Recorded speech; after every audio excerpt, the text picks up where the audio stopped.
Hei alle sammen, og tusen takk for at dere har kommet til Harlem Bar. Velkommen til Palestinapodden live. Mitt navn er Nader Kalaili. Jeg heter Rania Iraki. Palestinapodden er en ukentlig podcast der vi inviterer ulike gjester til å snakke om allting Palestina. Innimellom har vi også spalteepisoder der vi tar opp nyheter, forteller om standhaftighet i palestinsk kultur, lyttespørsmål og aktivisme rundt om i landet. Så blir det en del ranting. Spesielt fra Rania, en del ranting. Mye ranting. Dere kan høre tidligere podcast-episoder på Spotify, Apple Podcast og Podimo. I dag er vi så heldige at vi skal få gjøre det live, fordi denne samtalen ønsker vi å dele med dere på en litt annen måte. Palestinapodden er laget av Palestinakomiteen i Norge, så hvis du ikke er medlem der, meld deg inn. Par praktiske ting. 20% av barn i dag går til Norvak. Det er fint. Og så blir det 200% dyrere hvis du kjøper Coca-Cola. Ja. Alt vil bli filmet og gjort opptak på og kommer ut som en egen episode. Nå skal Rania briefe litt med engelsken sin, for hun har studert i London. Vær så god. No pressure. Oh, so flight. Good evening, everyone, and thank you for being here today. Our guest in today's podcast is producer and journalist Tamer Almisshal from Al-Jazeera. Mr. Almisshal is currently responsible for managing and communicating with the journalists in Gaza and in the West Bank. And our talk will last around 45 minutes, and then we'll have a 15-minute break, and then we'll open the floor for questions. So please welcome to the stage Tamer Almisshal.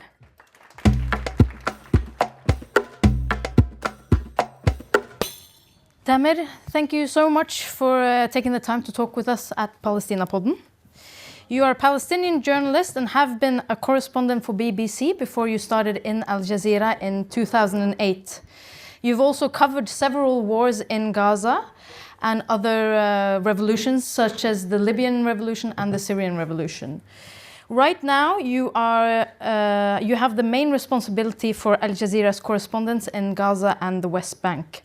Now, Al-Jazeera is based in Doha, where you work and manage the journalists. Could you tell us about your work and give us an update on the current situation?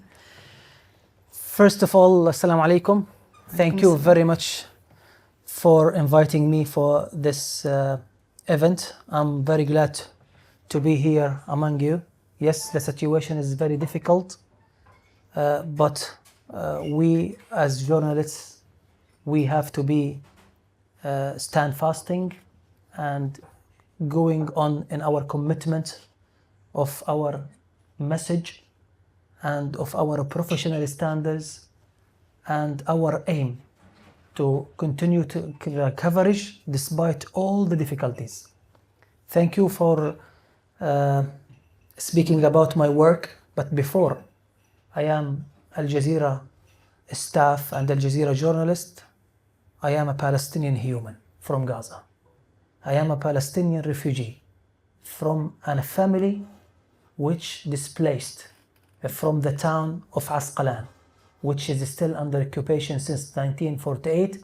It's called now by Israelis Ashkelon. So I am a Palestinian refugee with a hope of return, with a hope of freedom, with a hope of living as any human in the world before I being a journalist for Al-Jazeera. And the first motivation to be a journalist starts from here, Norway, since 1994. The first country I came out of Gaza to visit in 1994 was Norway. I was a member of the Palestinian team Gaza Kids who participated in Norway Cup in 1994. The first year after the Oslo Accord, with lots of hope, with lots of memories and dreams in that time. The first time I left Gaza and I saw a plane, I saw different people and foreign people from different countries. I came here to this country The sad part of this story was, in that time the Palestinian National Authority was just formed after Oslo Accord, but we didn't have any passport, any IDs. They provided us with travel documents by Israeli occupation, and it's written in this document, nationality undefined.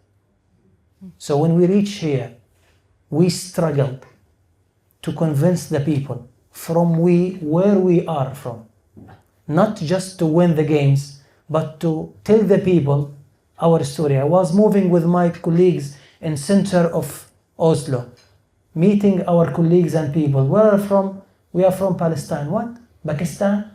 Where is your documents? They show documents, it's nationality undefined. So that was the first motivation for me to be a journalist, and I'm coming to meet you now, not as a soccer player, but as a journalist who is defending the right of a freedom of speech, the freedom of our journalists, and the protection of our journalists.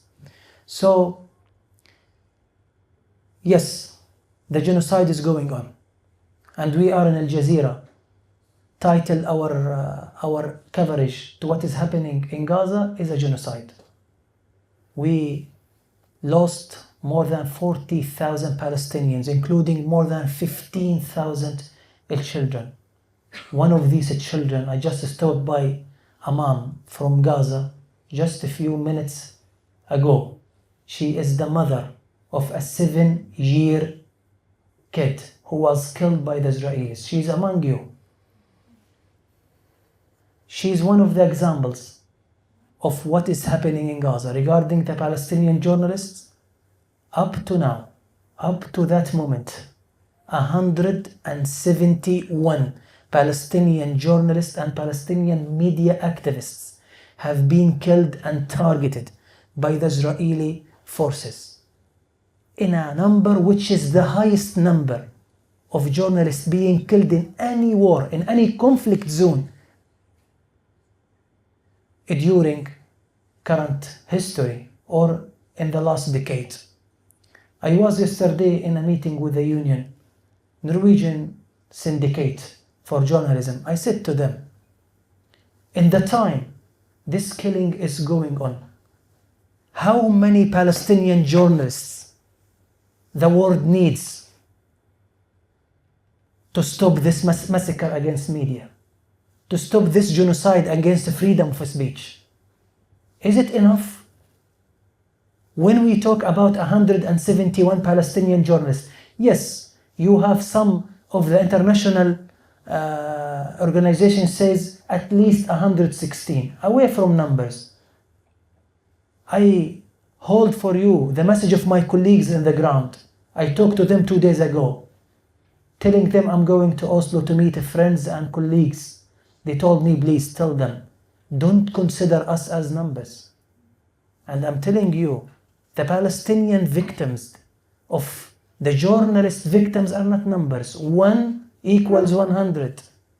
It's the same, because everyone has a story, has a hope, and has a dream, and has a right to live, has a right to be protected. In Al-Jazeera, we lost 4 of our colleagues.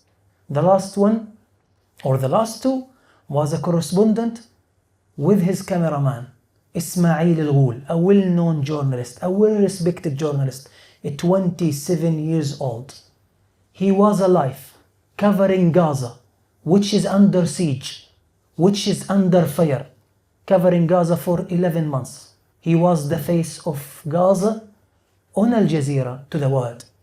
He was in a live coverage with the cameraman and was targeted and killed after he moved back to the tent where he lives and where he settles in one of the Gaza hospitals. They targeted the car with the drones, with 2 missiles. Unfortunately, Ismail and his colleague Rami Al-Rifi, our cameraman, they were beheaded by the shrapnels of these rockets. Ismail Ghul is not the only one. We have 100, as I told you, 71 journalists have been killed. And unfortunately, Israeli occupation are committing 2 crimes against the journalists. First, they killing them. Second, they justifying the killing. In Ismail Ghul case, I was explaining to one of the colleagues today they publish a statement, as they publish a statement in all cases, saying he's a terrorist. How we can understand, just 3 months before killing Ismail Ghul, he was in a Shifa hospital with the same cameraman, with his colleague, covering during the invasion of the Israeli troops to the hospital, the main medical complex in Gaza Strip. He was arrested and investigated and released freely. If he's a terrorist, why did you release him? And this is a question put in front of anyone. I consider as a journalist, justifying the killing of any journalist in any place of the world is another crime after the crime of killing him. So I say to the journalists, how we can accept after 11 months of this war and genocide, how we accept as journalists, as a free world, a place in this world left and they have been left on this place left without any coverage from outside. I mean sending journalists to there. You know that Israelis now, they didn't and they don't allow for any single international journalist to get into Gaza. They ban any kind of existence for any international journalism and media stuff to be in Gaza. How we can accept that? If we compare it with the Ukraine-Russia war, is it acceptable to cover what is happening in Ukraine from Oslo or from Poland or from other places? What did happen there? It was documented and covered by journalists, brave journalists who went to the ground. Now Gaza, they have been isolated, our crews, and it's under siege, it's under blockade, and we have a massacre against our colleagues. But I'm with you. Appreciate all the work that they are doing on the ground, our colleagues. These professional and brave journalists who are telling you what's happening from Gaza to the world. We understand as Palestinian journalists the aim that Israelis ban any journalist to get into Gaza just for one reason, because they don't want you and the world to know what's happening there.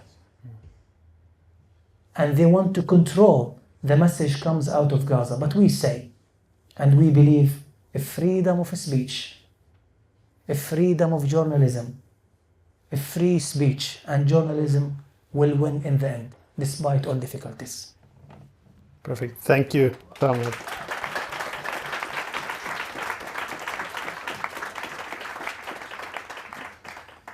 You're touching in on my next question. How do you take care of your journalists when you talk to them, when you meet them? I hope I meet them. I contact him. I'm outside Gaza since 2016. We are following, this difficult situation with our colleagues. When I talk about, I'm talking about the colleagues of Al-Jazeera. All of the journalists are my colleagues, are my family. So unfortunately, the situation there is very difficult. Now we are not talking about a journalist. He is needed to be trained or needed training or equipments. Our colleagues in the ground, they are living on 1 meal a day. They left to live in tents. Their houses have been demolished. And their families, some of them are losing their families. I will give you an example. Our correspondent in south of Gaza Strip, his name is Mu'min Lishrafi.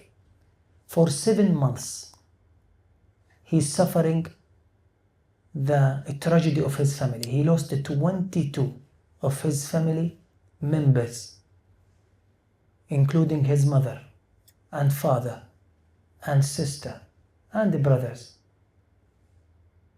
Since 7 months, you know that all of his members of his family are under rebels. They couldn't be taken under the rebels. And despite that, he commits to continue and go on in his coverage from south of Gaza Strip. This is an example.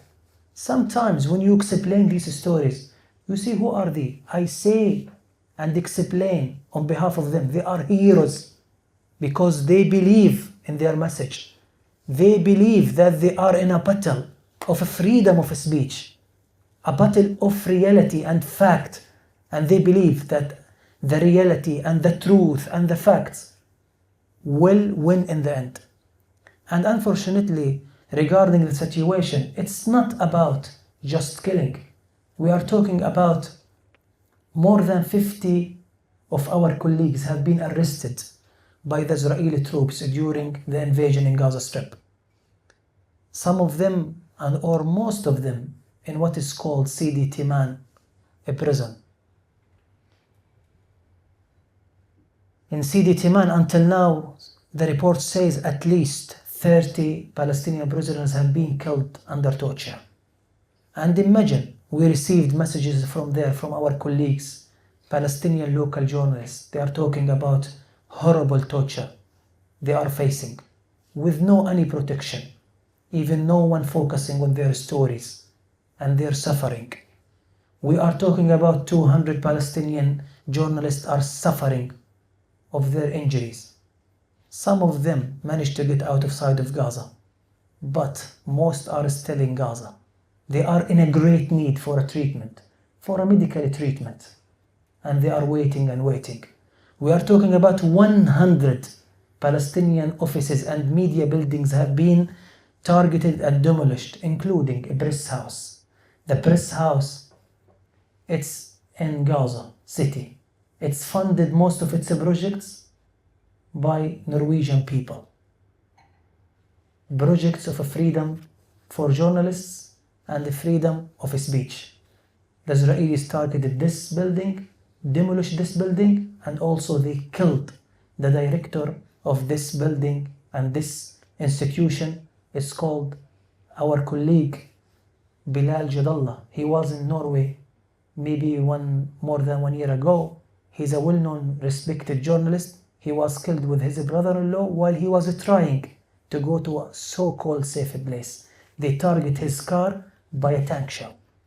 So we have many examples. The situation in the ground says that the Palestinian journalists are facing a genocide, are facing a target and systematic targeting. This is very important. We are not talking about an incident by mistake. And this is systematic target. It doesn't just during Gaza war. I will give you an example. 2 years before Gaza war, we lost our colleague in Al-Jazeera, Shireen Abu Akleh. You remember her, the Palestinian American journalist. She was killed by a sniper in Jenin, in West Bank. It was before 2 years of the war, yes? And if you go back to that time, Israeli authorities, they have changed their narrative of killing Shireen Abu Akleh 4 times. After she was killed, they said Shireen was killed by Palestinian gunmen. And they published a video. It was later investigated by international media outlets. They found the video is far away from the place and it's impossible to be shot from that area. Then they said it was exchange of fire. Luckily, our cameraman, brave cameraman, was with Shireen. He recorded the whole incident. The American investigation team, they found just source of one side firing. Then they said it seems by mistake. In the end, they admit, yes, one of our soldiers. The same way, when the sniper hit Shireen Abu Akleh, he hit her above her ear, in the area which is the helmet doesn't cover. The same thing happened with the activist, Turkish American activist, just a few days ago in Naples. She was killed also by a sniper. So it's not about just Gaza. It's all the Palestinian territories. We suffered from losing our colleagues. We say to everyone, it's the time to say enough killing journalists. It's the time to say open the borders for international journalists to cover and tell the truth. If you have a debate about the numbers of casualties, if you have a debate about the credibility of the stories, why you ban and why you refuse to refuse any journalist to come from outside to cover the situation in Gaza? Why you don't allow to protect the Palestinian journalists by equipment? You know, we spent 3 months to guarantee a helmet for our correspondent in North Gaza Strip. Our correspondent appears and used to appear on the TV without helmet. We receive calls from audience. Please guys, take care of your correspondents. Where's the helmet? As we have the helmet in the shops and we don't want to pay money for that. We spend 3 months to guarantee a helmet. Sometimes we spend days and days to guarantee food. Those you are watching them from Gaza, reporting they are facing difficulties in eating, in sleeping. I know my colleagues used to sleep in the streets because their houses have been demolished and they don't have a place to sleep in. But they have determination to say, we want to continue because we know the aim behind targeting them is targeting the truth, making the picture doesn't go out of Gaza. But despite all of things, I am brave and proud of my colleagues that Gaza on air and the story of Gaza on air and the story of Palestine on air and will not be shut down at all. It will win always.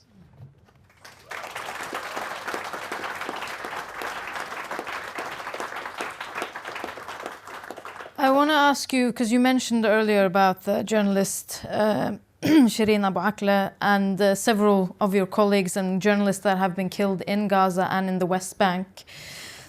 There have been no consequences for this. You know, they keep saying we're investigating, we didn't do it, and then they did it. And then there's no consequences. What do you think this says about the current world order and people's view on Israel? Unfortunately, this is something people start to feel it's normal. But for us, we will not surrender and giving up the rights of our journalists. It's a commitment and it's something. Because of that, I'm sitting with you and speaking to you because I feel responsible to tell the truth and to tell the stories of our colleagues. When we have a colleague from Gaza, he's our correspondent, his name is Anas al-Sharif. He's a very young guy, 26 years old. He's covering it from north of Gaza Strip. He received a call by an Israeli intelligence officer, calling him, saying to him, we know where you are now in the hospital in North Gaza Strip. Leave now, or you will see. He told him, I'm journalist. A day after, they hit his house, killing his father. So I just was calling Anas a few minutes before I came here. His mother, an old Palestinian woman, he told me, my mother wants to say to you hi. I know her. And she told me, thanks God I saw Anas after weeks and weeks, because he prefers not to sleep with his family, because he knows what is the punishment, what is the price that the Palestinian journalist, the punishment of a freedom of speech is your house is being targeted, or your office is targeted, and this is clear. So now, return to your question, where is the accountability? Unfortunately, journalists of Gaza feel that they just hear words, statements, great statements, they appreciate all of the efforts and moves, but the only thing nothing is changed in the ground. Numbers of journalists increase and decrease. How we can accept in our free world to accept of 170 Palestinian journalists killed in less than a year, in a number which it doesn't happen in second war or first war on the last decade. And when I say about journalists, I don't believe in any nationality for any journalist. All the nationality of the journalists are journalism. I'm defending the right of any journalist in any place in the world. I'm defending the freedom of speech of journalists in any place of the world. So in the time we have this massacre and this crimes against journalists in Gaza, we expect all free journalists, all professional journalists to stand strongly, to support strongly the Palestinian journalists, to protect them and to stop these crimes. We have to say enough, it's enough. And these Palestinian journalists are part of the civilians. Someone will say, okay, Israel will investigate. Does Israel investigate what did happen for the World Kitchen Organization crew? Did you hear about any results of investigations? But this will make us keep our works, and we will not surrender giving up. And in Al-Jazeera, in our all statements, we committed and declared that we will go on in our legal path in any place to put all the responsible for the crimes against our crews accountability. This is a commitment, and we believe in the end of the day, the history told us, and the current history tells us, and we believe in the future. You will not find any occupation can win the game against the journalism. Freedom of speech will win in the end, and journalists will win in the end. This is our belief. Therefore, we keep on our working professionally and freely and with all of our standards and the professional commitments and the professional standards. Thank you, Tamer.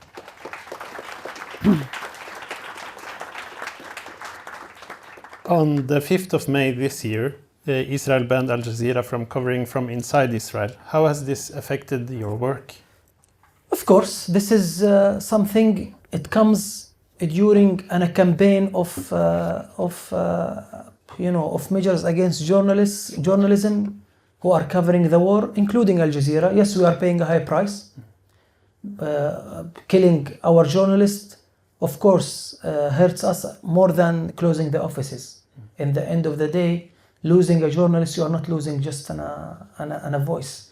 You are losing a human, you are losing a friend, you are losing a family. Ismail Al-Ghul, our correspondent, who we lost him last July, he had a daughter, almost 1 year now. She was 1 month when this war started. He sent her wife and her daughter to the middle of Gazastripen, where is so-called that time safe area. And then Israel is divided between north and middle, so he couldn't able to see them for almost 10 months. Always in his calls with our friends and with me, saying, I'm living with a hope to hug my only daughter. He left and passed away without hugging. And this is one of the other sides of these atrocities and the aftermath.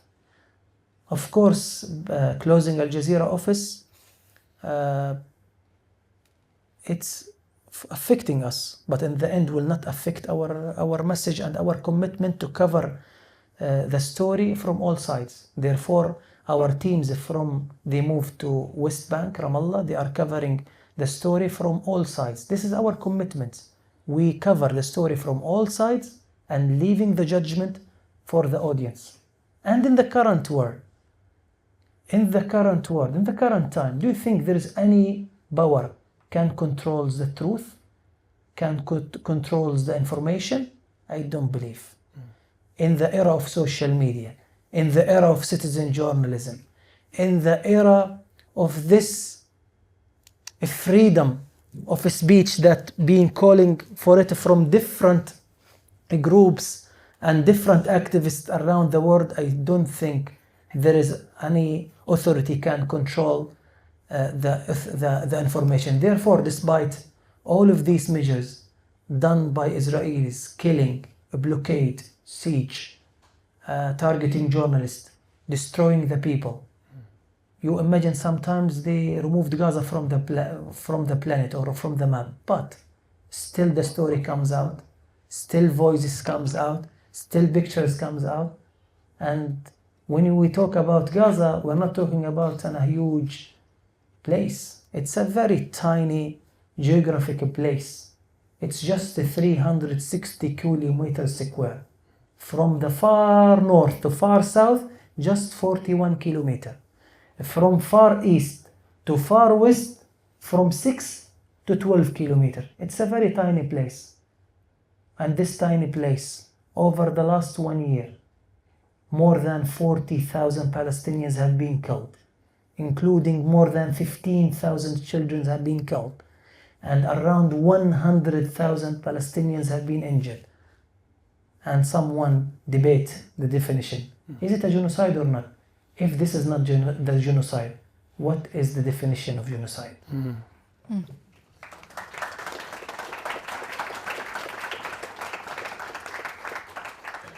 Tamer, can you give us your perspective and reflection on the Western media's reporting of the genocide? I had an experience with BBC for 6 years. I honored to work with Gaza team for BBC from 2000 to 2006. I was the youngest producer for BBC in Middle East, and then I worked as a producer / correspondent. I covered the Israeli invasions and operations in Gaza 2004, 2003, up to 2006, before I moved to London to finish up my master degree in journalism from there. So I had an experience with foreign journalism. I think what is happening in Gaza is a test for the free media and for journalism, and also for the fundamentals of journalism. The first topic I studied in master in London was ethics and law. It was a big and tough book. They are saying many procedures and laws and ethics related to your work if you want to be a journalist. In Gaza, all these ethics and laws have been violated by the occupation. And in the same time, unfortunately, the international media, I had a talk with a friend from BBC a few days ago. I said to him, do you think it's BBC or it's right to the audience, to your audience, to cover Gaza from outside Gaza? To have your correspondents from capitals outside of Gaza, while you have the other story from Jerusalem? I need a balanced story and balanced coverage. But why you are not saying that Israel doesn't allow for our teams and our journalists to come to Gaza? You cannot able to cover a war zone from outside. You cannot cover the reality and what is happening on the ground from outside. You cannot judge what is happening and giving the perspective 1,000 kilometers away from the place. This is not journalism. So what is the solution? The solution, you have to put a pressure on the occupation to open the borders for journalists to get in, and leave the decision for the journalists and their institutions. They want to accept or not. But this is a basic right. And I'm sure in Norway and other, we have many brave journalists. They have covered, well professional, well respected. They will go there and cover freely. And they cover the reality. We cannot understand that Israel accepted to have many of the international journalists to be embedded with Israeli troops during their operation, while they are banning other journalists from covering freely from the other sides. So it's a test, and it's a very difficult test for all journalists and international institutions. For people, unfortunately, people of Gaza, where I am from, they feel disappointed. Disappointed because it's very difficult when you look to the other. He's dealing with you as number. We are not numbers, and we refuse to be numbers. And I, as a journalist, refuse to be considered as a number. I refuse to consider any of my colleagues who is killed as a number. No, they are heroes, and their stories should be shown and should be told to anyone in the world. And their right of accountability to the one who's killing them, it's a right will be valid until the end of our life. This is something we believe as journalists, as we defending the right of any journalist in the world.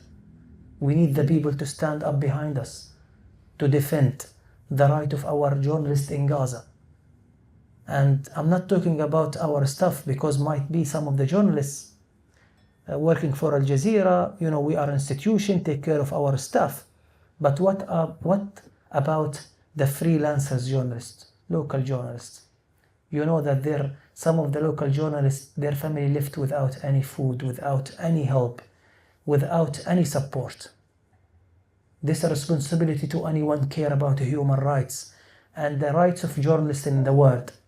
Palestinian journalists, local journalists needs a help, needs a protection, needs a follow-up. We appreciate all the initiative, all the support, but in the end of the day, unfortunately, the change is still nothing changed. And enough is not enough until now. We hope that we will see and reach the end for this genocide and the end for the suffering of the civilians and Palestinian journalists who are covering the story in Gaza.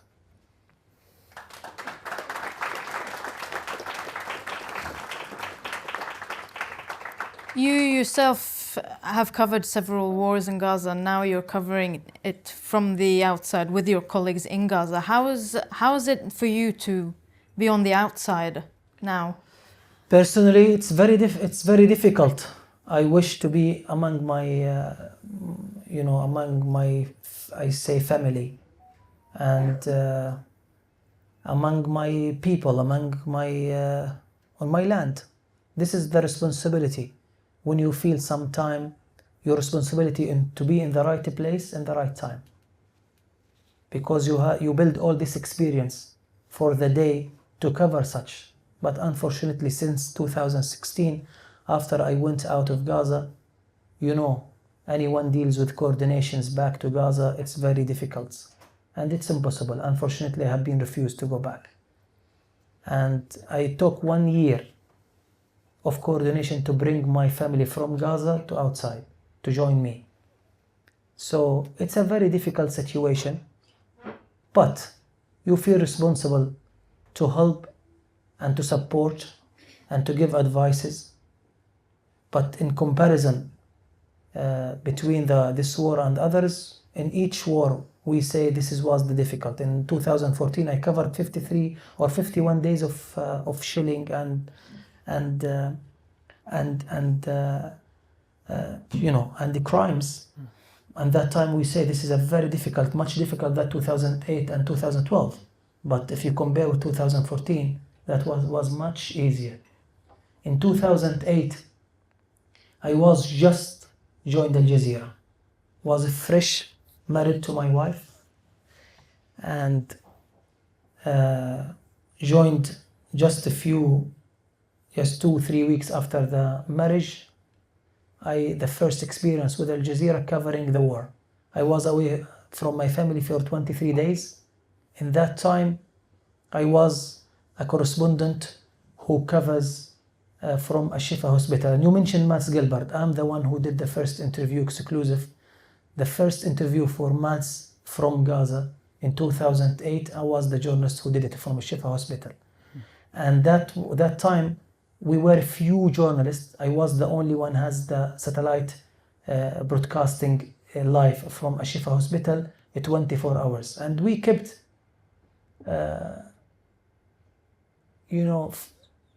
broadcasting from the hospital.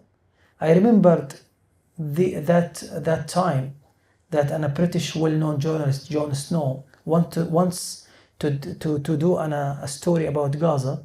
It says unseen Gaza. So he wanted to come to Gaza. Then the Israelis refused. So he did the interview through satellite from Jerusalem office. So the story of closing Gaza in the face of international journalists is not new. It happened in 2008, 2012, 2014. In 2021, there wasn't a war.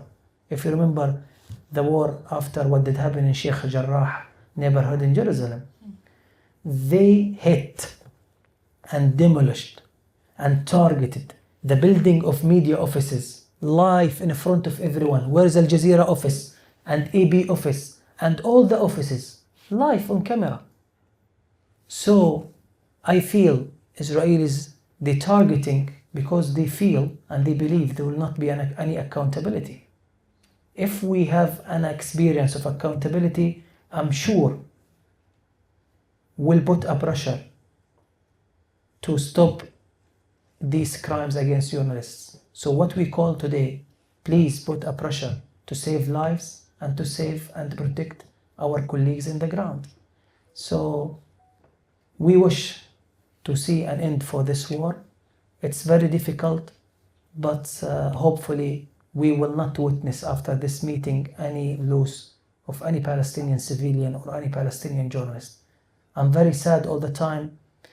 When I receive a call from our colleagues in the ground, I say, Ya Rab, I wish it won't be a bad news, because I'm the one received the news about the killing of Ismail Ghul, the killing of Hamza Dahdouh, the killing of Tamer Abu Daqqa, and also the killing of Shireen Abu Aqla.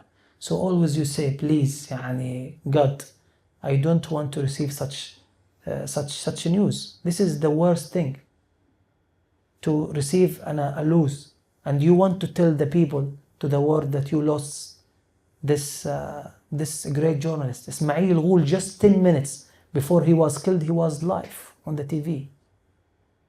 Tamer Abu Daqqa, he's our cameraman. He was killed last December. And Tamer, he has a great family in Belgium. They have a Belgian nationality. And he has a residence from Belgium. He was alone in Gaza, and his family, 3 children and 1 daughter, lives in Belgium waiting him to join. He was our cameraman. Went to cover a story in south of Gaza Strip, in a city called Khan Yunis, with our great and brave correspondent Walid Dahdouh. They went there to cover this story, and they got the coordination and the approval of coordination through the Red Cross and Civil Defense, which is approved by Israeli authorities. So when they do these paramedics, the coordination, they got a coordination with Israeli security to go to the area if there are any casualties, any injuries, any blah blah blah. So they went there to a school in a very residential area, in civil area in Khan Yunis, with paramedics, Palestinian paramedics, to find out if there are any casualties in the place. They reached the place. After they finished filming, in their way back, they hit an Israeli drone, hit the crew and the team. Walid Dahdouh was injured, and all of them, they were injured. Wa'il managed, because his injury was in his arm, managed to escape from the area. And when he reached the hospital, he told the crew that Tamer, our cameraman, and other 3 paramedics are behind me. Please rescue them. Please help them. We spent 5 hours. This is an hour of free word. We spent 5 hours. 5 hours to coordinate for ambulance to go back. After 5 hours, they said yes. The ambulance arrived. They found the 3 paramedics passed away, and Tamer also passed away. But they found Tamer a little bit moved from meters from the paramedics. What did happen? That Tamer took off his flak jacket and helmet, and they tried to move, because the injury was in his legs. He tried to move a little bit, tried to rescue himself by himself, tried to go to a safer place, tried to save his life. Unfortunately, another drone hit his body and left his body in pieces. This is a journalist. What Tamer had in his pocket? He had his cameraman and the tapes of the camera. This is what the weapons he had with him while he has been targeted. This is an example of what is happening to our journalists. And in the end of the day, you will see these fake statements of justifying and accusations and allegations and lift the people without any clear, any immediate, any effective intervention to protect our colleagues and our Palestinian journalists on the ground.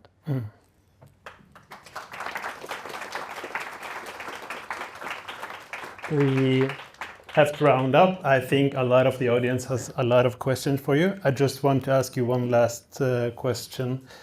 A short message for the mainstream media. What do you want to say to them? A truth, a credibility, a professionalism. It's the time.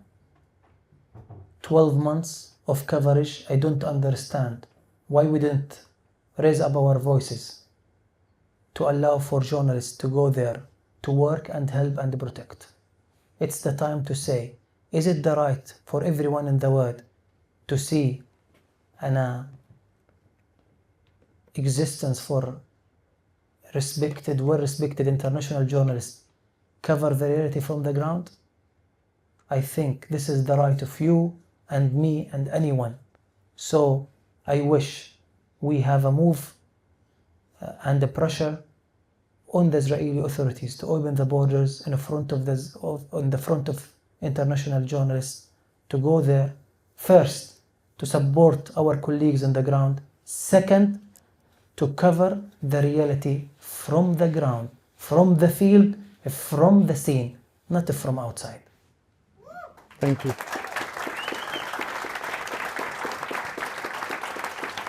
Tamer, thank you so much for Welcome. your insight and sharing with us. This has been so, been very powerful to listen to. I hope so. We'll take a short break and then we hopefully you'll write down some questions for Tamer. And thank you again so much for the conversation. Thank you. Thank you very much, Tamer. Anna. Shukran.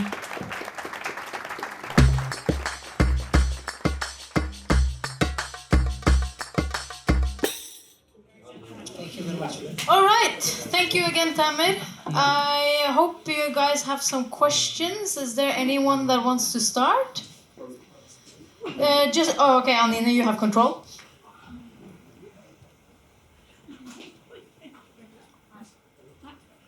No.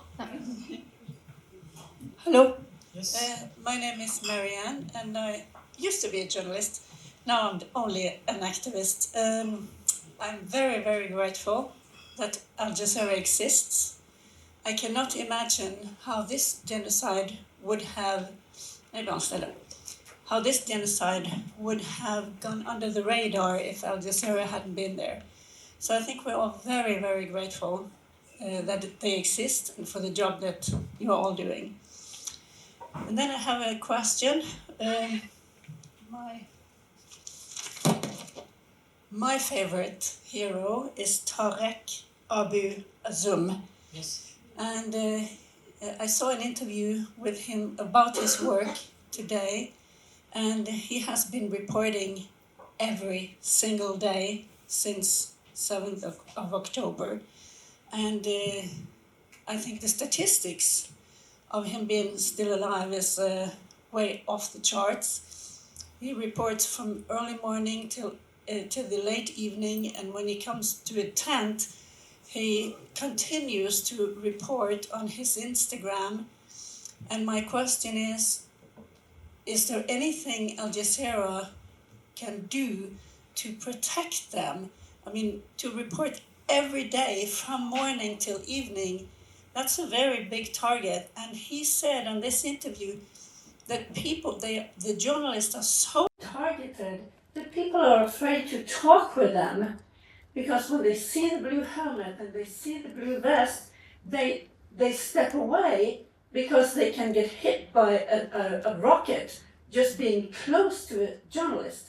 And now they are taking off the helmet and taking off the blue vest in order to survive in a way. So maybe that's in one way more dangerous for them, and in another way It's safer. it's more safe because they actually a little bit undercover.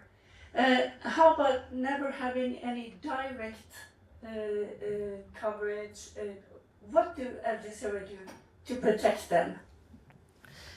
Thank you very much, and thank you for your appreciation of our work. But for me, the heroes of this coverage are our teams and our crews on the ground. And Tariq, one of them, he's reporting for Al-Jazeera English. Of course, we have a commitment to protect our journalists by contacting all the concerned parties. We are not giving up contact all the concerned parties, all international organizations, everyone, to raise up the voice of Gaza journalists, because we believe it's a systematic target, and it's not something because it's a war zone. We feel the journalists in the heart of the Israeli target because the truth is the target. The solution is not to stop covering live. The solution is to put a pressure on the Israelis to stop killing journalists. The live coverage should continue, and we in Al-Jazeera leave the evaluation and the judgment in the field to our crews, to our reporters. And we say to them, safety, safety, safety, and then coverage. But what do you think the response from there? They said, we are not safe in their houses. We are not safe in the streets. Our houses have been demolished. We are in tents. Do you think if we stop coverage, we will be safer? If stop the coverage will be safe, we will not witness more than 40,000 Palestinians killed. Yesterday, just 40 of them, they were killed in a new crime targeting a camp of tents for Palestinians who are displaced from their homes and houses. So, yes, we feel sometime weak and in a great need to protect, because if we want to send equipments for our crews, how we can send while all the crossings are closed? How we can provide them with their needs? You know, now if we have he's in a great need for a medicine, we cannot able to provide it. So those journalists and these great people, they are covering while they don't have any access to the world from any place. In some areas, there are rules and laws to protect journalists. And 2 days ago I said, if Nobel Prize is giving a legitimate protection to the journalist, please give Nobel Prize for Palestinian journalists.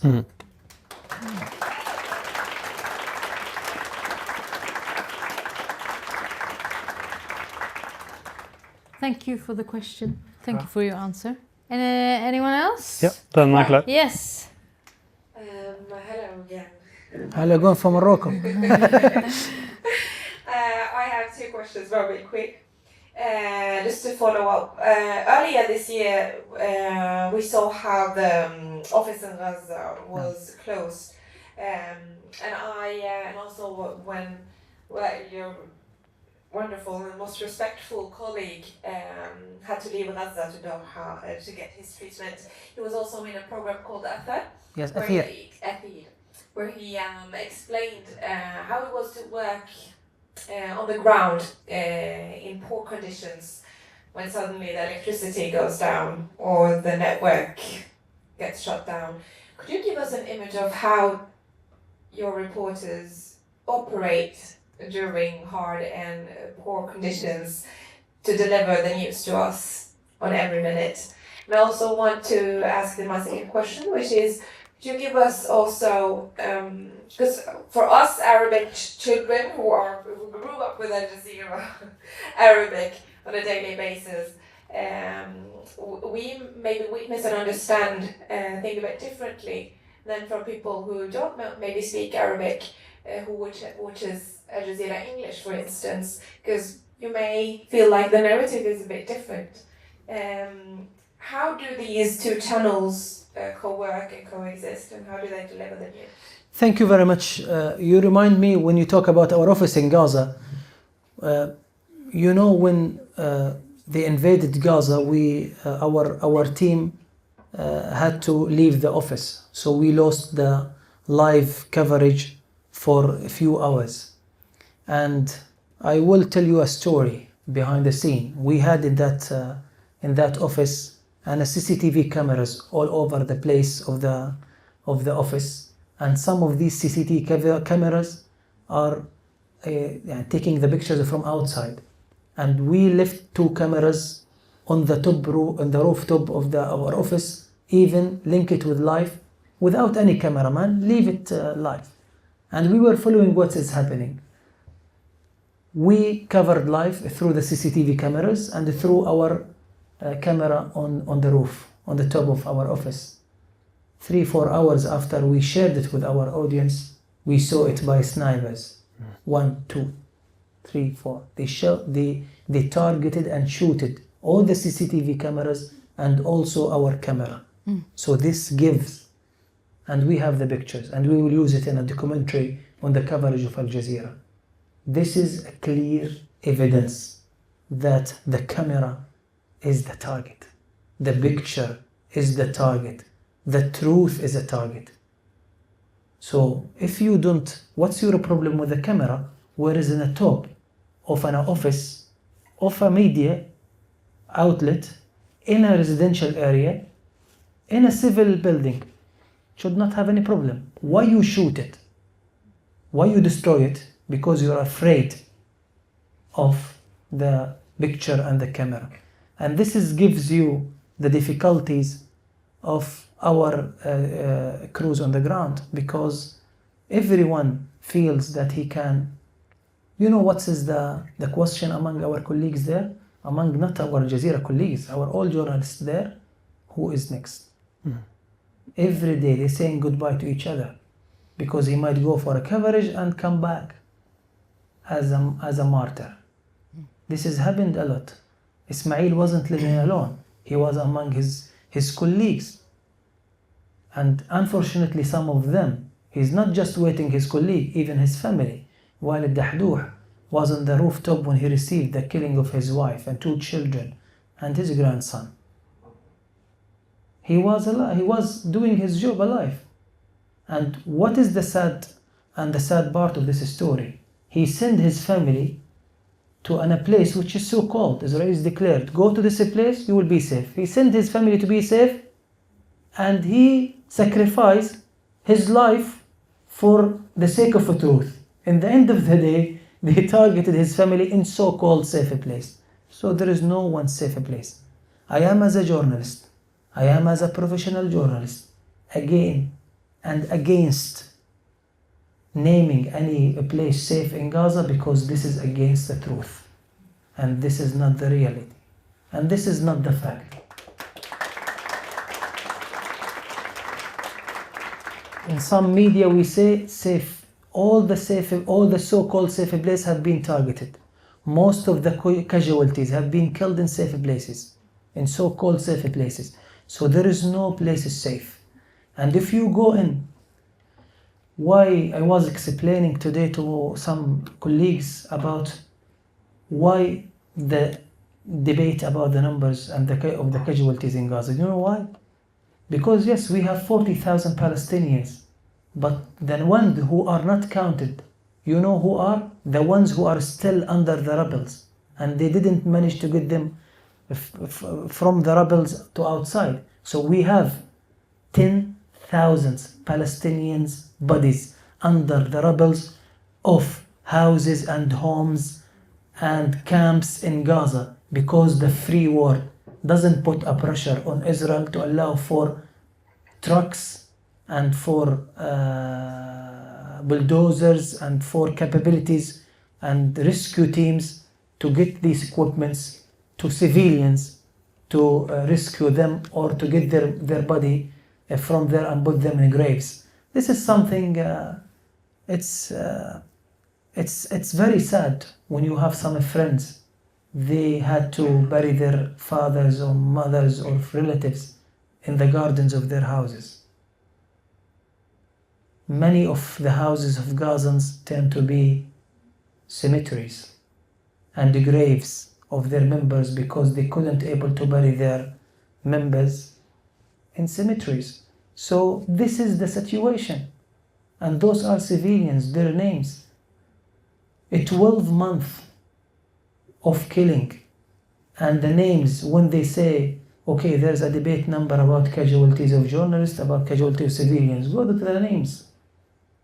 We are not numbers. Each one, he has a name. He has an identity. He has an age. He has a certificate. You go and easily. Gaza, it's well-educated place. You know that Gaza is the highest educated part of Middle East.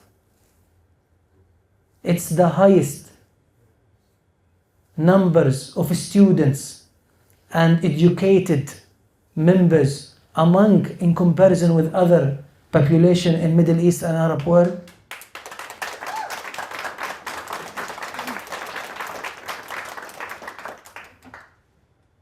And today, while we are sitting here in Oslo, and most of you and all of you have families and friends happy, their sons and daughters joining the schools. You know that hundreds of thousands of Palestinians, they didn't have the chance in Gaza to join schools or universities. What we are waiting from such a treatment for this generation, and what we are waiting from this generation?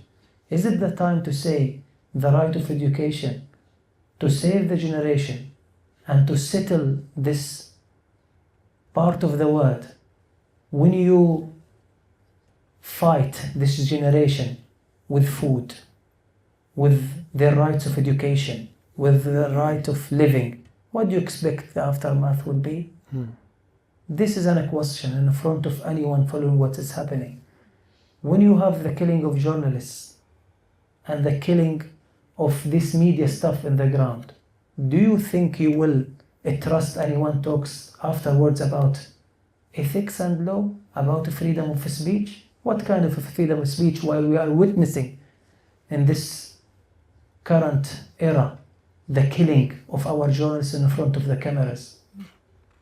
I'm always saying, and some blames the media and blames journalists for covering or some. We are blaming journalists because they are doing their work, because they are doing their responsibility. How we can accept the killing of journalists in the front of the cameras and tolerate this and even accept the justifying for this? I'm saying to everyone, justifying a killing of a journalist is a crime more than killing a journalist. Regarding your question about Al-Jazeera English, Al-Jazeera Arabic, of course, Al-Jazeera is a huge network. We deal with different audience and we respect our audience, and we know that the target audience of Al-Jazeera English is different from the target audience of Al-Jazeera Arabic, and we have a live channel coverage and we have all of our platforms. We feel that we are committed to our audience, to this coverage. The title of Al-Jazeera English is clear. Al-Jazeera English coverage titled Genocide in Gaza. And this is a very brave editorial path that I am proud as a Palestinian journalist to work in Al-Jazeera. And I say, imagine this war without Al-Jazeera coverage. Do you think you will hear and you will watch? Give us another example for a media outlet covers like Al Jazeera. Because of that, we are paying the price and we sacrifice. We know the price is high, but we believe it's an honorable price in the time of we are talking about braves and heroes. When we talk about heroes, as a Palestinian journalist, I say Palestinian journalists, I believe they are the heroes of the free world.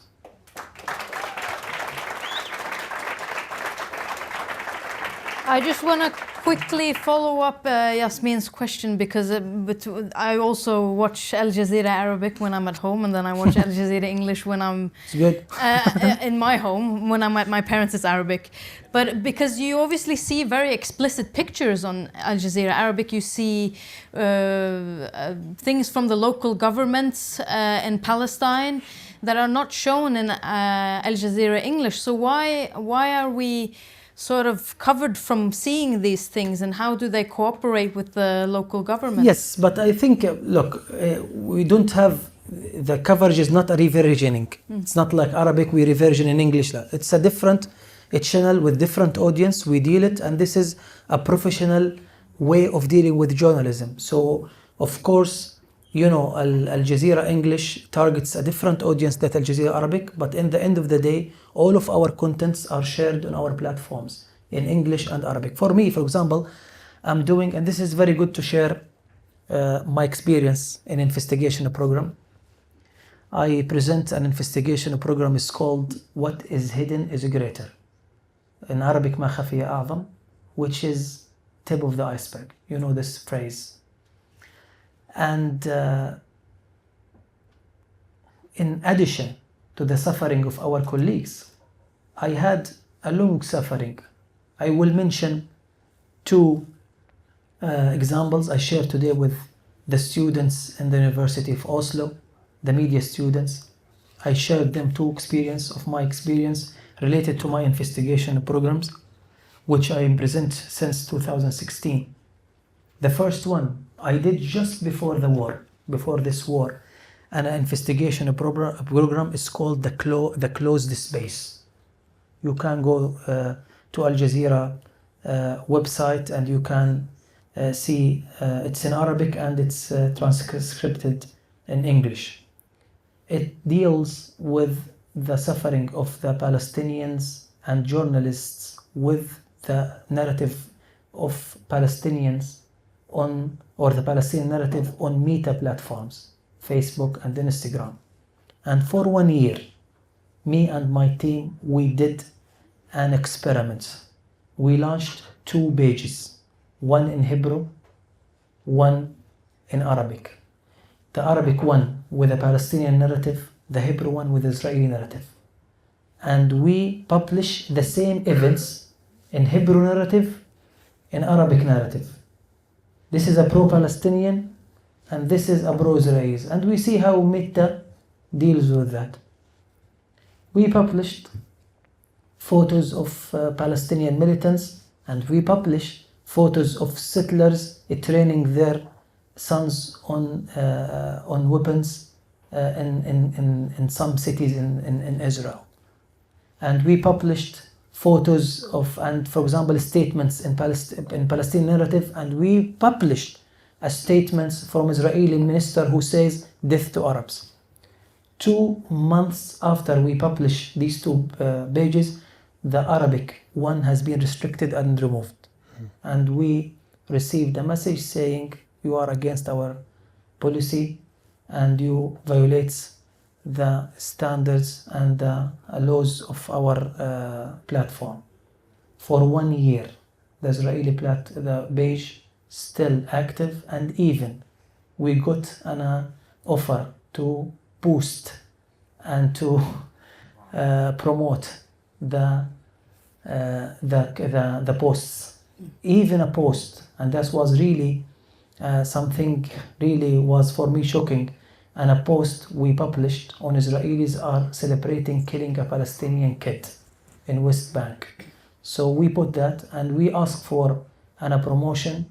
They said, send back to us, you can promote, and didn't remove it. Before we broadcasted this documentary and this investigation, we locked and removed this page because we finished the experiment.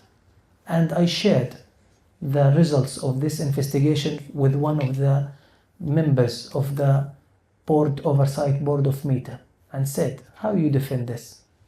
She said to me, oh, that's interesting. I will go back and discuss this, and I'm sure we are defending the human rights and the freedom of speech. I said, what to say?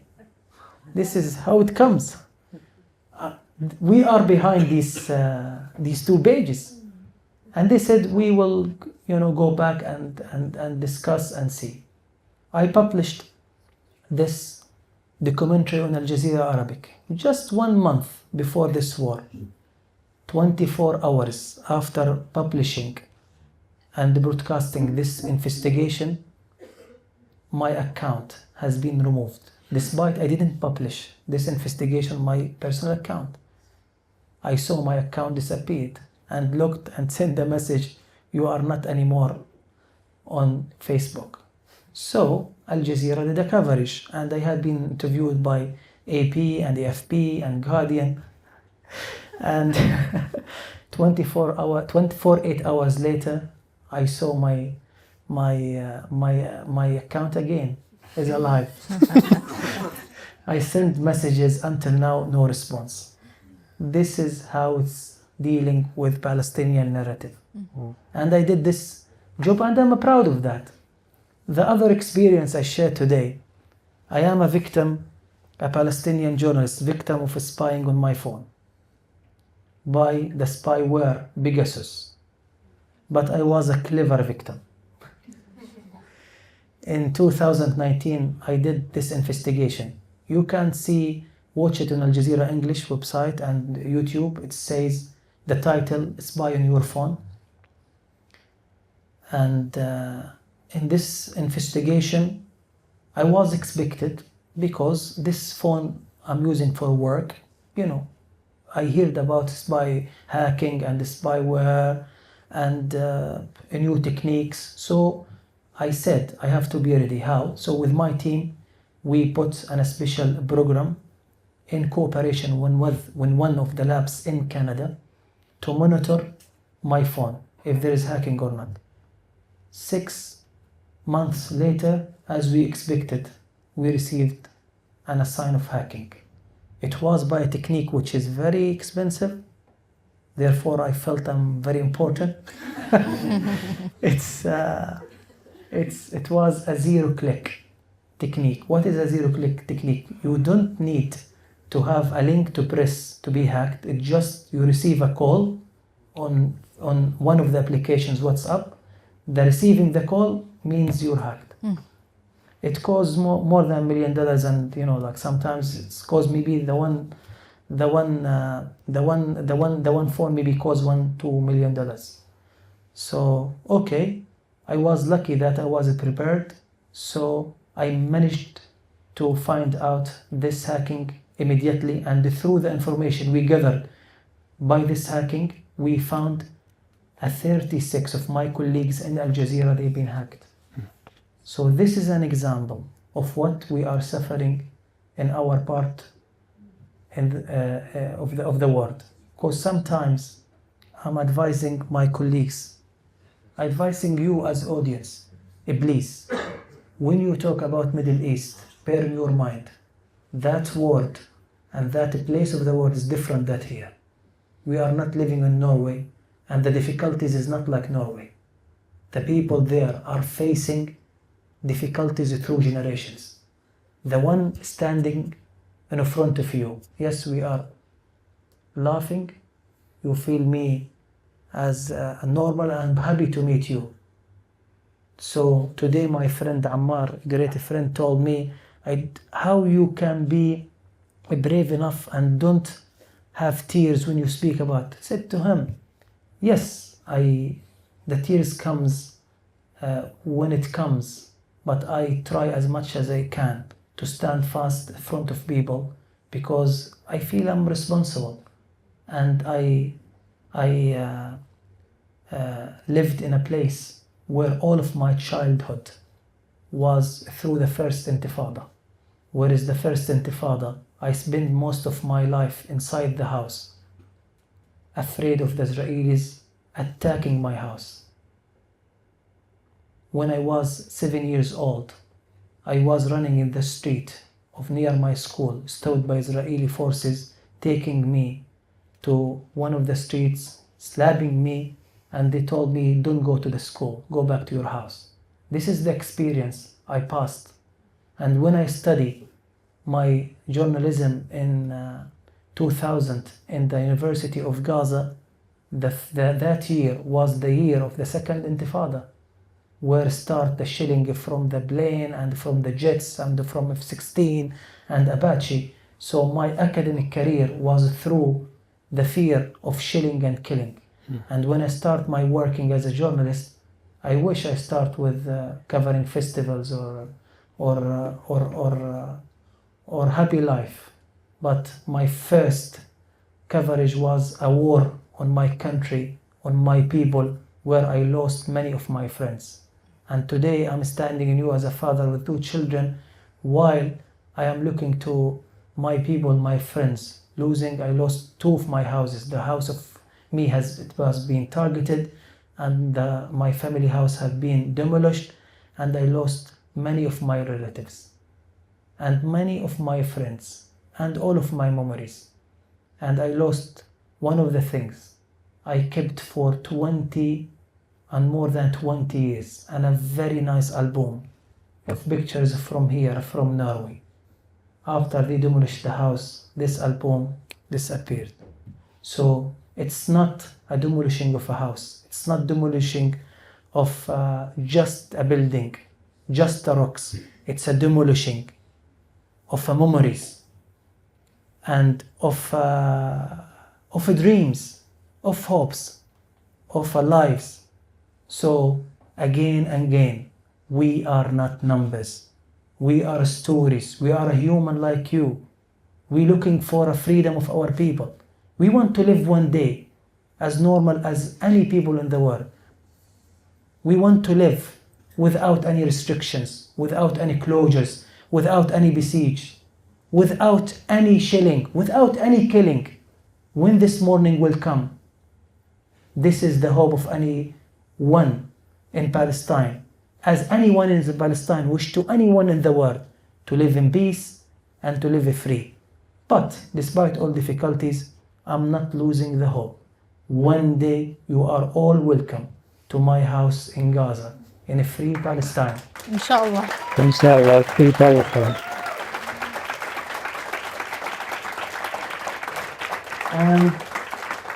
And then we will be, inshallah, in better and a great situation. And we're living with this hope. It comes, inshallah, soon. There's a very long list of questions, and I'm doing my best to go just, Hi. Hi. I have a question. Yes. What specific action can we take to pressure Norwegian media to stop referring to the situation in Gaza as a conflict and instead call it for what it is, a genocide?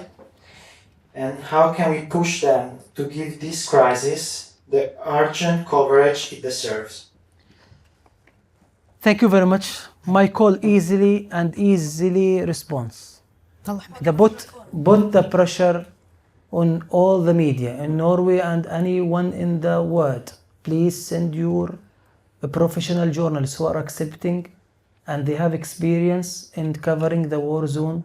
Put a pressure to send them there to cover from the ground and give the reality from the ground.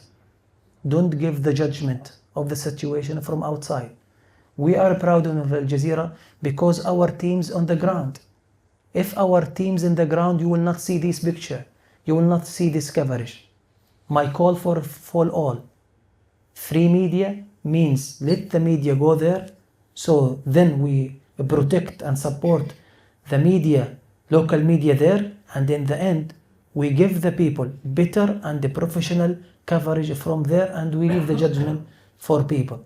If you have a Norwegian and if you have a correspondent there, I'm sure the pictures will tell the story without any words.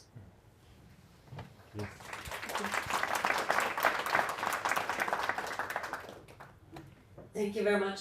My name is Anne-Sophie and I'm a Norwegian journalist. As news media, we are very much dependent on, as you talked about, the freelance journalists who are working with Norwegian newspapers and reporting for them.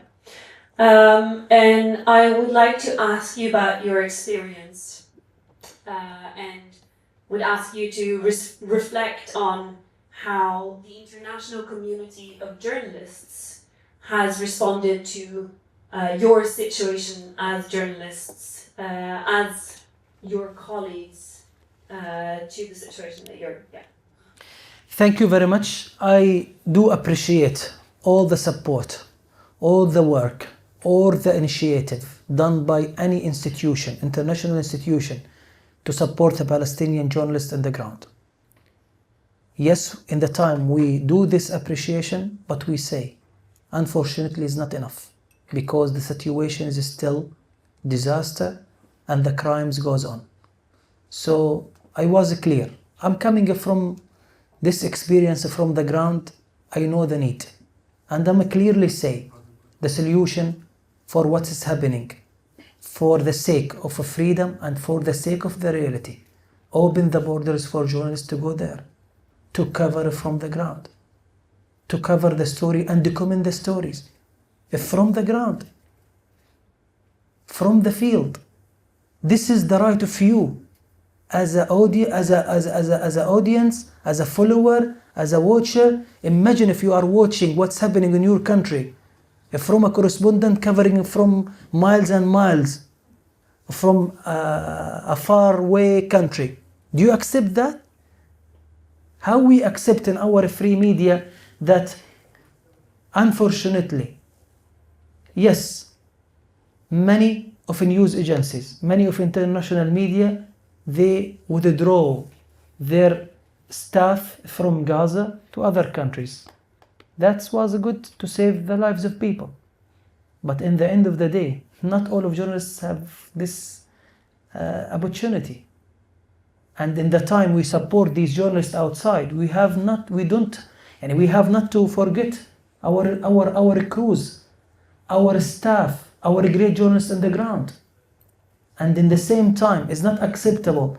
We watch some of the news agencies and some of the European channel and some of international channels cover the story from other capitals, from other places, miles and miles away from Gaza. This is not the professional way. Yes, it might be a solution for some time while you are putting your pressure to go there. But it doesn't help for 12 months. It doesn't help while you don't say to your audience, we cover from that area because Israeli occupation bans any international journalist to get into Gaza. This is the right to say the truth. So this is very important. This is very important, and we call for balance and for professional coverage. I'm not coming here as a journalist to say to you, go to this story or against this story. I'm telling you, my responsibility is to cover the story from all parts and leave the judgment for the audience. Therefore, I say, imagine if you have a Norwegian correspondent in the field covering the story from the field. Of course, if you have a problem with his words at all, you won't have a problem with his picture because he's from the ground, from where has to be. But if you have him from Oslo or from Belgium, from London, from some of the, I watched 3-4 days ago an international channel, they covered Gaza from a correspondent from London. Do you think this is a professional? Okay, I can get a commentator, an analyst from London, but we have Gaza correspondent from London. It's okay to share his experience, but not to cover the story from London. And we are using some of our freelancers. Those freelancers, very important. But why we are using freelancer and don't put a pressure for journalists to go there? Why we didn't witness any move or any try from journalists to record and document that Israel does not allow for any journalist to get into Gaza?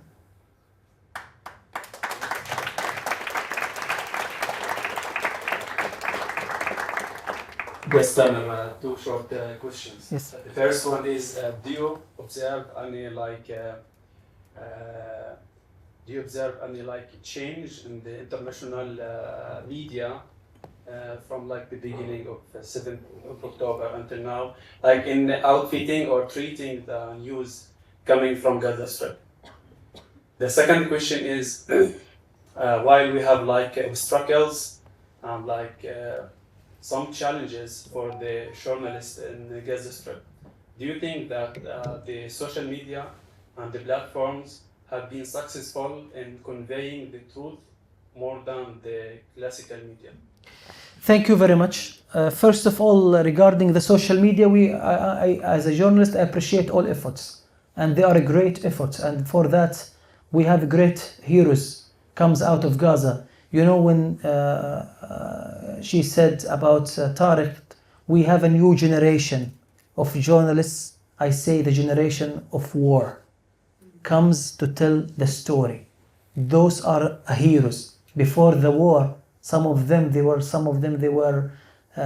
students, other they were doctors, other they were even teachers, but they turned from teaching to be journalists, and this is very important for me. I consider these are great heroes. So even in social media, yes, we share, but also as a journalist and as working in Al-Jazeera, we have a verification department to verify everything on social media, because on social media you have waves of information and pictures needed to be verified, and you don't have to trust everything comes out, but a great job and a great source of information comes through the platform, and the accounts comes from Gaza and even outside Gaza. Regarding the change, unfortunately from my point of view, it's a negative change. You know what is the worst thing that's happening?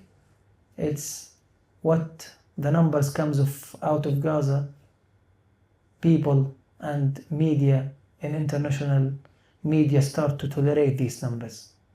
And this is unfortunately not the first experience. This happened before in some parts of the world, in Arabic world, in Syria and others.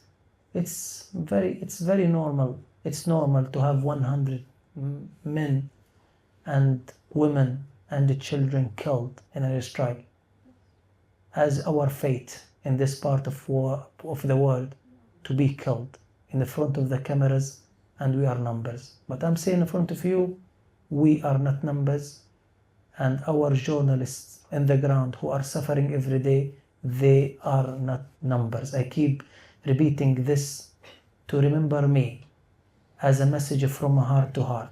Don't consider us numbers.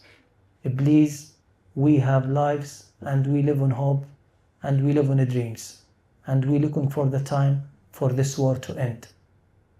And we will not give up defending the rights of our colleagues, those who are heroes and not numbers.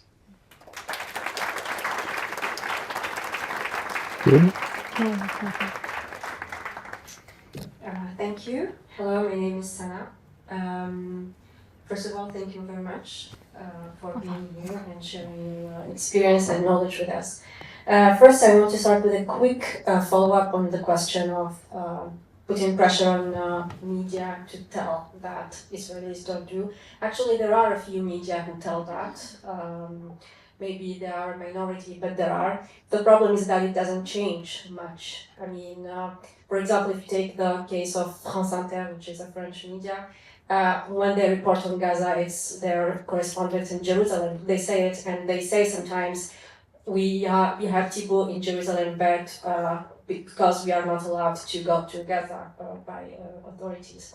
But again, this is, as you said, I mean, if the world has a problem with local journalists, with their words, then they can't have a problem with their pictures and their videos, because they speak for themselves, right? So the problem, I'm not sure the problem is from journalists going into Gaza or not. The problem is that some of the world readers do not want to see things as they are. Which leads me to my question, and that is about the mental health of the local journalists. You said earlier that what keeps these journalists going is their determination to show the world what is going on and what's happening and all the atrocities.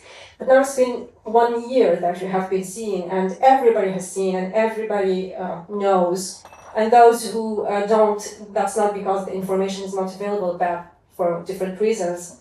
So how do these journalists find the strength to keep on going, knowing that they have told all what's there to be told, and yet what is happening? How they do go on, and how do Al-Jazeera try to support them on a mental health level, as I said. Thank you. Yes, very important question. We are doing our best, but the most important thing to stop the war. Stop the war. When is stopping the war, we can do our work. What is the benefit of mental health while the war is going on?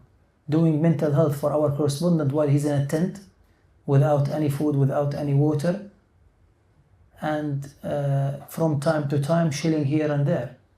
So stop the war and put a protection to the journalists. I appreciate all efforts, and we are in Al-Jazeera. We feel that we are part of different organizations and institutions who are defending the rights of journalists. So we are not giving up, doing all what we have to do to contact everyone, to contact all the concerned parties, to deal with them, to share them with them the information. And of course, even the legal path. We will not giving up. We are not just saying words about our correspondent that they have been killed. We have an illegal path going on because we believe these crimes should not be forgotten. We should not forget that one day they killed a correspondent and his name is still alive, and the responsibility on us as a channel and on his colleagues and everyone and on you who heard about these stories to follow up and raise their voices for justice. We say justice for our colleagues. And related, 3 months ago I was with a friend of mine. He is a director from Gaza. He's the one who did this documentary on Matt Gilbert work in Gaza. There was a documentary done about Matt Gilbert and the Norwegian delegation in Gaza. He's the one was the director of this documentary. During the filming, the Israelis hit his house, the rooftop, by a drone, killing his young brother and his young cousin. That was in 2014. And in that time, you know what was the shocking part of the story? It was appeared on the Israeli media that this was an acting pictures edited by one of the Palestinian journalists, and this is fake story, and those are mocks, not real bodies. And then he had to appear and say, these are the bodies, come and see. 9-year-old kid playing a football on the rooftop with his cousin. So related to the fake news and the justification and the allegations and the accusation, it's not new. And I'm as a Palestinian from this area and from this part of the world, the suffering and the story doesn't start this year. Years ago, we are suffering and suffering and suffering. And ask and go to all syndicates, go to the Norwegian syndicate, ask them before this war how many journalists have been killed, how many journalists have been arrested, how many Palestinian journalists have been banned and not allowed to be going and moving from a place to a place. I'm from an office of Gaza. I worked 8 years in Gaza correspondent. Gaza correspondent among Palestine office, which includes Jerusalem, Ramallah and Gaza. You know, for 8 years I didn't get the chance to meet my bureau chief. I met him in Doha. So as a team, in one country, colleagues, we didn't have the chance in a single time to meet in one place. We met outside Palestine. This was in 2016. So there is much when we say what are the needs and the rights of Palestinian journalists. I'm saying what are the rights given to Palestinian journalists, then we can decide what we need. Unfortunately, if we say the right, we talk about the right, I feel all of what we read, all of what said and being told and educated on the rights and ethics and law and international law and Geneva laws and convention and all these things, it's words used by politicians and by international organizations, and on the ground, unfortunately, we don't see it. We have time for one last question. So good luck, Anina. Hi. I work as a freelance journalist as well. Yes. I have worked in different editing rooms. And it's been a struggle, to be honest, to have some of the news be covered in a very correct way. And part of the problem is that in every time that it is reported, Israel always has its spokesperson or its IDF explaining what's going to happen, the investigations, etc., etc. So how does accountability for that look from a news journalist point, within the kind of ethics and rules and not being kind of pushed aside of being non-balanced or non-neutral and etc., etc.? Thank you very much. I think the first thing, and this is why we are focusing on this, it's to keep the coverage on and even more strongly. Because the aim behind this campaign and behind this systematic target is to kill the truth. And the response to that, to keep the truth alive. And this is a responsibility. And this responsibility not comes from me while I'm sitting with you. It comes from the people on the ground. You know, our two correspondents in North, Ismail al-Ghul, before he passed away, and Anas al-Sharif, despite all difficulties in north of Gaza Strip, they covered the poverty. They covered all of the difficult aspects of life, and even they suffered from poverty.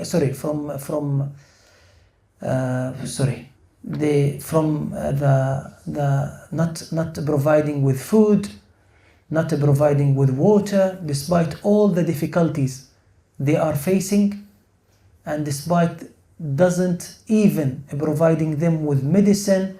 The Israelis destroyed and demolished all the houses. It was a very difficult time. Despite that, they refused to leave that area. And they sent their commitments to the world that we will keep the coverage. With such people, with such commitment, with such heroes, the coverage continues. And this is the best and the strongest response to this target and to this campaign against journalists in Gaza, because the aim is to stop the coverage. The other thing, of course, our responsibility as an institution, as international institutions, as concerned parties, is to go for any legal opportunity and to support any legal path for the sake of freedom and justice for journalists. We will not give up. because we believe in this world. Yes, we are not optimistic by many things, but we believe there are good people in the world. We believe there are free people in the world. We feel that we share with the great people as you with many things. You haven't been in Gaza. Most of you haven't been in Gaza, but you feel it's your responsibility to support the Palestinian journalists. And by your moves and by your efforts, by your initiative, I'm sure this means a lot. You think you might not change, but initiative after initiative, move after move, support after support, this will lead for an end which we will witness all, the victory for freedom, for justice, for the Palestinian journalists. Thank you. That's all the time that we have. I'm very sorry that everyone didn't get to ask you questions. Tamer, thank you so much. We have a little gift for you. Oh, very nice. Which is, it's tea from Ramallah. MashaAllah. And we have activists in Norway that made pins of journalists and handed them out outside of media outlets in Norway. So I want to give you an Awa'il pin. Right. And thank you so much for the conversation. We really appreciate you being here and all the work that you do. And كلنا غزة. Thank you.